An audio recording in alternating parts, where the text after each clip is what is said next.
Majority of the bacteria are free living. That means they are exposed to environmental stringencies much more readily than what we are. We have protection, we have multiple cells, and at least the probability of mutations happening in our germplasm is minimized because they are internal. Whereas bacteria are just exposed and they are likely to be with regard to temperature and or pH and other kinds of conditions. But most importantly is that they could be exposed readily to induced mutagens, such as UV light, for example. What happens to a bacterium when it gets extensive damage? And does the cell die, or is there any attempt or inherent property by that bacterium to repair and survive and exist? That is what we will discuss now. I am Dr. BCMR. This is called as SOS response. It's a kind of global response to extensive DNA damage that happens. And there is a nice circuit that is present which actually makes this happen. So SOS response, some people say it as save our soul, some people say signal of stress, etc. The important thing is it is a global response in a kind of emergency kind of situation. That's how we can try to think of it as. The important regulator that makes this SOS response is called as LEX-A. And LEX-A is a protein. LEX-A is a gene. There are several genes.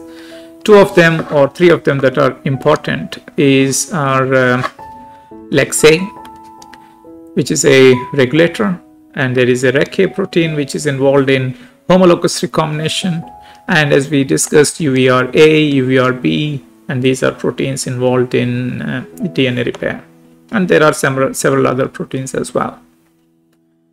So the LEX-A produces a protein called as LEX-A repressor, and which kind of negatively, or it represses several proteins such as REC-A, UVR-A, UVR-B, and other repair proteins as well, in the sense that only the basal level or minimal amount of these proteins are actually expressed, UVR-B and so on.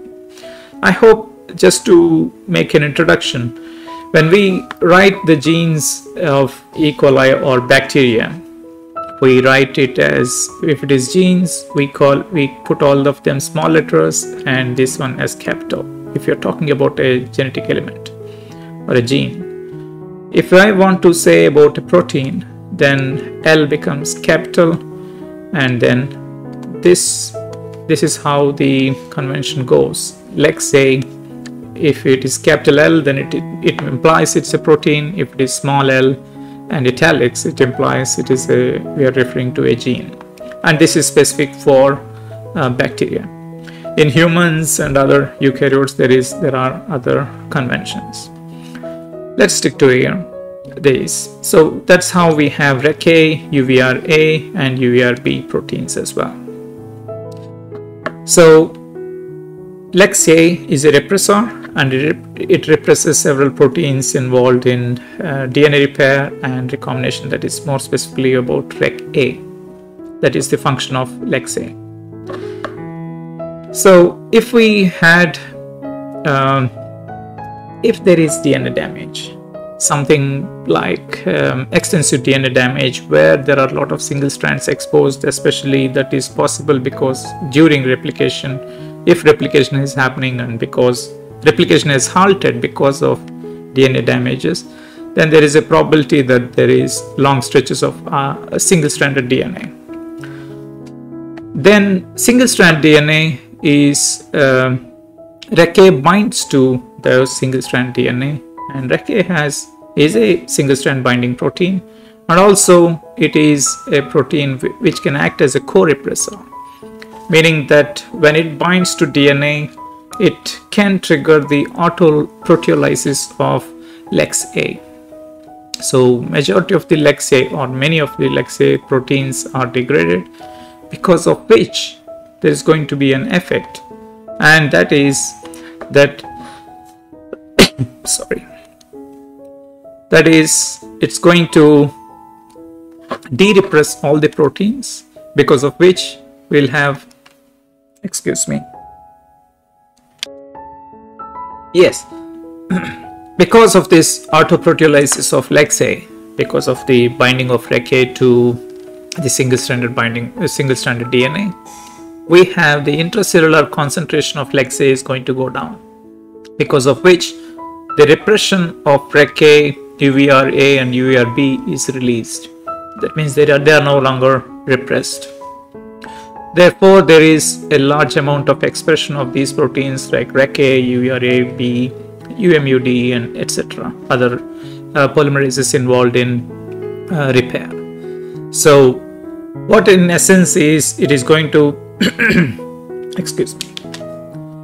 So, because these proteins have increased in concentration, now this is something like producing an army of proteins that are going to go and repair all the damaged areas. And of course, there are going to be a lot of problems. So we have repair. Why do we need recombination in proteins?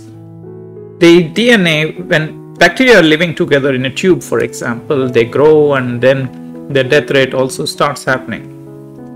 There is a probability that the DNA left out or released by other dying bacteria could be taken up by these cells that are surviving with injuries or damage, and the recombination can help restore the original phenotype. So it is something like there is a hope that they are going to get the correct information of several genes, and then by increasing the recombination proteins involved in recombination, they increase the probability of their own survival.